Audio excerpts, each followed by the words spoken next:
السلام علیکم ورحمۃ اللہ وبرکاتہ۔ آج ہم جس موضوع کے اوپر بات کریں گے وہ ہے ظہور دجال اور اس کے مختلف دعاوی۔ اس ویڈیو کو شروع کرنے سے پہلے اگر آپ نے اس چینل کو سبسکرائب نہیں کیا تو پلیز اس کو سبسکرائب کر دیں اور بیل کا بٹن پریس کر دیں تاکہ اس قسم کی مزید ویڈیوز آپ تک بر وقت پہنچ سکیں۔ تو چلیں شروع کرتے ہیں۔ ظہور دجال اور اس کے مختلف دعاوی۔ حدیث میں ہے کہ دجال یہودیوں میں سے ہوگا، عوام میں اس کا لقب مسیح ہوگا۔ ایک اور حدیث میں ہے کہ دائیں آنکھ میں پھلی ہوگی، گھنگردار بال ہوں گے، سواری میں ایک بہت بڑا گدھا استعمال کرے گا۔ سب سے پہلے ملک عراق و شام میں ظاہر ہوگا جہاں پہ وہ نبیوں اور رسول ہونے کا دعویٰ کرے گا۔ پھر وہاں سے اصفہان چلا جائے گا۔ اصفہان میں اس کے ساتھ 70,000 یہودی ہوں گے۔ یہیں سے مزید تکبر میں مبتلا ہو کر خدا ہونے کا دعویٰ کرے گا اور چاروں طرف فساد برپا کرے گا اور زمین میں بہت سے مقامات پر جا کر اپنے آپ کو خدا کہلائے گا۔ ایک اور حدیث میں ہے کہ اللہ تعالیٰ لوگوں کی آزمائش کے لیے اس سے بڑے بڑے ناممکن اور نادر الوقوع کام کروائیں گے۔ اس کی پیشانی پر قاف، فا اور را لکھا ہوگا جس کی پہچان ہر وہ شخص کرے گا جس کے دل میں بھی ایمان ہوگا۔ ایک اور حدیث میں ہے کہ اس کے ساتھ ایک آگ ہوگی جس کو دوزخ تعبیر کرے گا اور ایک باغ ہوگا جس کا نام جنت ہوگا۔ اپنے مخالفین کو آگ میں اور اپنے ماننے والوں کو جنت میں داخل کرے گا، مگر وہ آگ در حقیقت ایک باغ ہوگا اور باغ در حقیقت آگ کی طرح ہوگا، یعنی اس کا یہ سب کچھ صرف لوگوں کے امتحان کے لیے ہو۔ اس کے پاس کھانے پینے کی چیزوں کا ایک ذخیرہ ہوگا، جس کو چاہے گا اسے خوش کر دے گا۔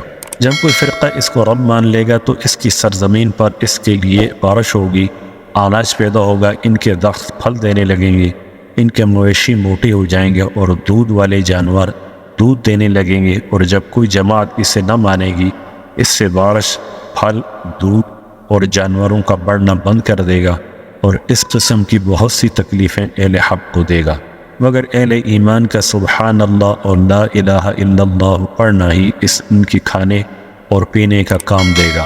یعنی اہل ایمان بھوکا اور پیاسا رہنا گوارا کر لیں گے لیکن اس کے دھوکے میں نہ آئیں گے اور صبر کریں گے، پھر اللہ اپنے ذکر کی حلاوت ظاہر کرے گا اور اہل ایمان ذکر سے ہی سیر ہوں گے۔ آگے بات کرتے ہیں دجال کی شعبہ بازیوں کے متعلق۔ امام احمد رحمۃ اللہ علیہ نے نقل کیا ہے کہ ان کے نکلنے سے 2 سال تک پہلے ہی قحط رہ چکا ہوگا، تیسرے سال عین دوران قحط ہی میں اس کا ظہور ہوگا۔ زمین کے مدفون خزانے اس کے حکم سے اس کے ساتھ ہو جائیں گے۔ بعض آدمیوں سے کہے گا میں مردہ ماں باپوں کو زندہ کر سکتا ہوں تاکہ اس قدرت کو دیکھ کر میری خدائی کا یقین کر لو۔ یہ کہہ کر شیاطین کو حکم دے گا کہ زمین سے ان کے ماں باپوں کی شکلیں بنا کر نکلو تاکہ یہ مجھے خدا تسلیم کر لیں۔ چنانچہ وہ ایسا ہی کریں گے اور کتنے ہی لوگ اپنے ماں باپ کو سامنے پا کر اس کو سچا مان لیں گے اور گمراہ ہو جائیں گے، لیکن جن کے یقین اللہ کی ذات پر ہوں گے اس نے فرمایا ہے کہ یحیی و یمیت، وہی اللہ ہے، زندہ کر سکتا ہے اور وہی مار سکتا ہے۔ فرمایا یوم نحشرہم جمیعا، ہم ہی قیامت کے دن زندہ کر کے جمع کریں۔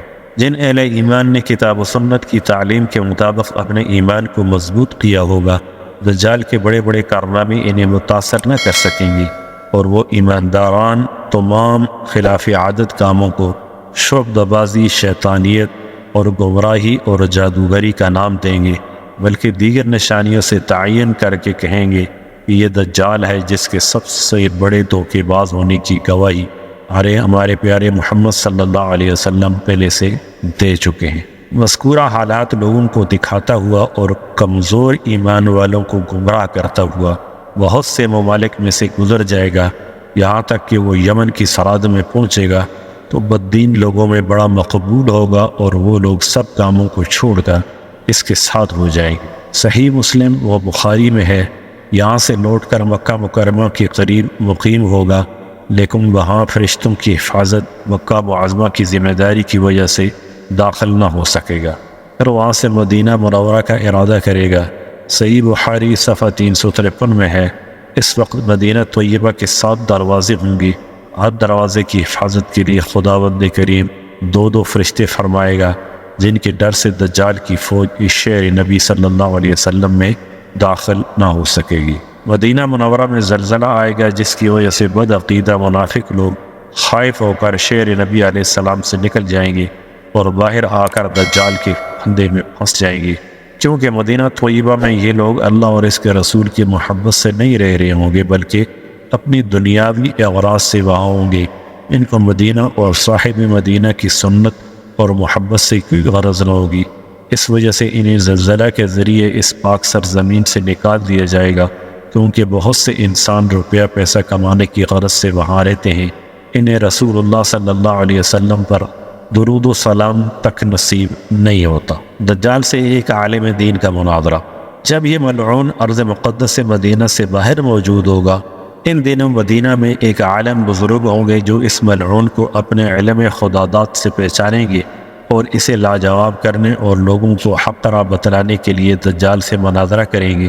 چنانچہ مدینہ سے باہر آ کر دجال کی فوج کے قریب آ کر پوچھیں گے دجال کہاں ہے، وہ ان کی گفتگو کو دجال کے ادب کے خلاف سمجھیں گے، اس عالم دین بزرگ کو قتل کرنے کا ارادہ کریں گے، لیکن ان میں سے کچھ لوگ منع کر دیں گے اور کہیں گے کہ تمہیں معلوم ہونا چاہیے کہ ہمارے اور تمہارے خدا یعنی دجال نے بغیر اجازت کسی کو قتل کرنے سے روک رکھا ہے۔ چنانچہ وہ دجال سے جا کہیں گے کہ ایک شخص آیا ہے جو بڑا گستاخ ہے اور آپ کی خدمت میں حاضر ہونا چاہ رہا ہے۔ دجال ان بزرگ عالم کو اپنے پاس بلائے گا۔ جب وہ بزرگ دجال کے چہرے کو دیکھیں گے تو فرمائیں گے میں نے تجھے پہچان لیا، تم وہی دجال ملعون ہے جس کی پیغمبر خدا صلی اللہ علیہ وسلم نے خبر دی تھی اور تیری گمراہی کی حقیقت بیان کی تھی۔ دجال غصے میں آ کر کہے گا اس کو آرے سے چیر دو۔ یہ سن کر اس کے ماننے والے اٹھیں گے اور اسی بزرگ کو دو ٹکڑے کر ڈالیں گے اور عبرت کے لیے دائیں بائیں ڈال دیں گے۔ پھر خود دجال ان دونوں ٹکڑوں کے درمیان سے نکل کر لوگوں سے کہے گا اگر اب میں اس مردے کو زندہ کر دوں تو کیا تم میری خدائی کو تسلیم کر لو گے؟ وہ کہیں گے ہم تو پہلے ہی آپ کے خدا ہونے کو مانتے ہیں اور کسی قسم کا شک و شبہ دل میں نہیں رکھتے۔ ہاں اگر آپ اسے ہمارے سامنے زندہ کر دیں اور ایسا ہو جائے تو ہم کو مزید اطمینان ہو جائے گا۔ پھر وہ ان دونوں ٹکڑوں کو اکٹھا کر کے زندہ ہونے کو حکم دے گا۔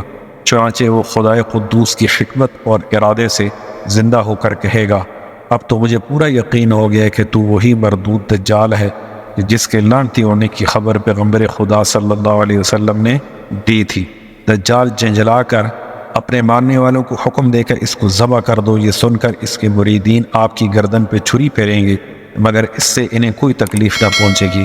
دجال شرمندہ ہو کر انہیں اپنی خود ساختہ دوزخ میں ڈالے گا مگر حضرت ابراہیم علیہ السلام کے معجزے کی طرح وہ آگ ان پر ٹھنڈی اور سلامتی والی ہو جائے گی۔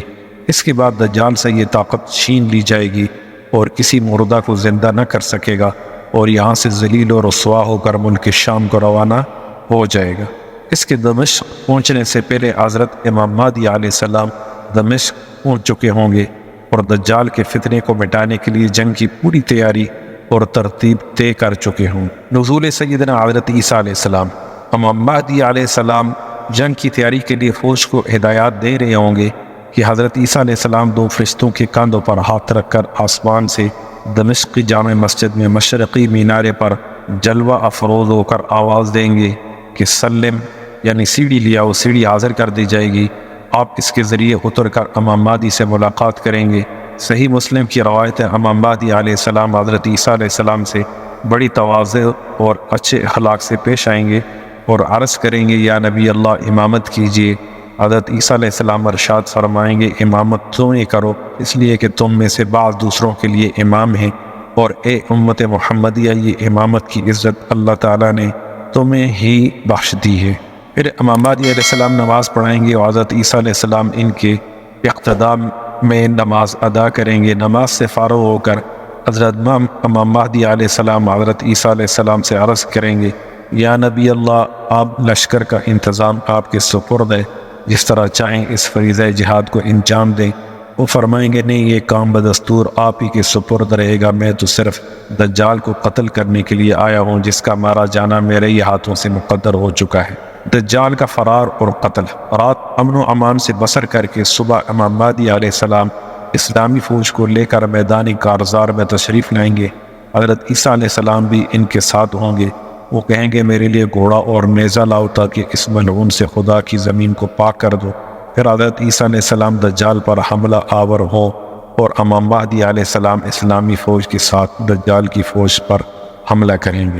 یہ لڑائی نہایت خوفناک ہوگی اور اپنی جان کی پرواہ کیے بغیر مجاہدین گمسان کی جنگ میں بے جگری سے دجال کی فوج سے نبض آزمائی کریں گے۔ مسلم شریف صفحہ 400 پر ہے، اس وقت حضرت عیسیٰ کے سانس کی یہ خاصیت ہوگی کہ جہاں تک دجال پہنچے گا آپ کی نظر بھی وہیں تک پہنچے گی، اور جس کافر تک آپ کا سانس پہنچے گا وہ وہی خاک میں مل جائے گا۔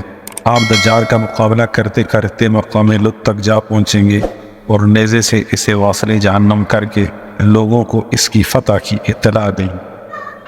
اب لط کیا ہے؟ لط لام کے پیش کے ساتھ اور دال کی تشدید کے ساتھ لکھا جاتا ہے۔ یہ ایک پہاڑ کا نام ہے، یعنی باس کے نزدیک ایک گاؤں کا نام ہے جو بیت المقدس کے نزدیک۔ کہا جاتا ہے کہ حضرت عیسیٰ علیہ السلام اس کو جلدی قتل نہ بھی کریں، پھر بھی چونکہ اس کا ہلاک ہونا حضرت عیسیٰ علیہ السلام کے ہاتھ سے لکھا جا چکا ہے اور حضور صلی اللہ علیہ وسلم نے اس کی تصدیق فرما دی، اس لیے وہ آپ نے سانس سے بھی پگھل جائے گا جیسے کہ پانی نمک میں پگھل جاتا ہے۔ ادھر اسلامی فوج کی مجاہدین لشکر دجال کو قتل کرنے میں مشغول ہو جائے گی۔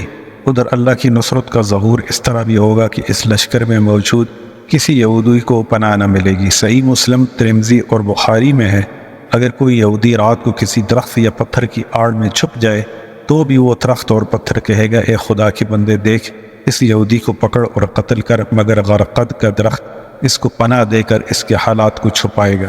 قرب قیامت کی شب و روز۔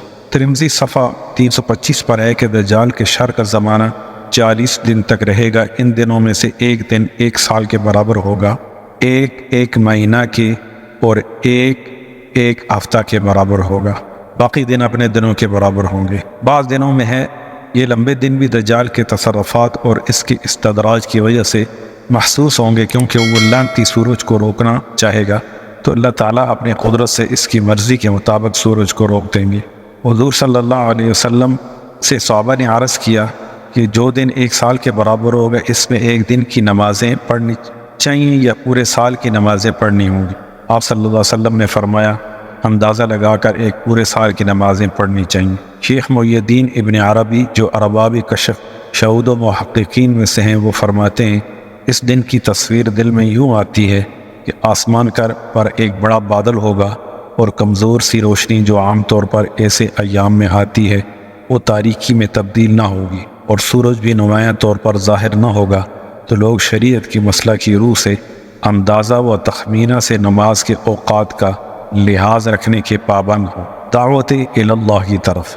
دجال کے فتنے کے ختم ہونے پر حضرت امام مہدی اور حضرت عیسیٰ علیہ السلام ان شہروں میں مسلمانوں کو ملنے جائیں گے جہاں دجال نے لشکر کشی کی ہوگی، اور وہاں پہنچ کر یہ دونوں حضرات دجال کے ستائے ہوئے لوگوں کو اجر عظیم کی خوشخبریاں دیں گے اور عام نوازشات کر کے ان کی دنیاوی نقصانات کی تلافی کریں گے۔ حضرت عیسیٰ علیہ السلام خدمت خلق اور اکرام مسلم کے عمل سے فارغ ہو کر سب سے پہلے قتل خنزیر، شکست صلیب اور کفار سے جزیہ قبول نہ کرنے کے احکامات صادر فرمائیں گے، پھر تمام کفار کو اسلام کی طرف آ جانے کی دعوت دیں گے۔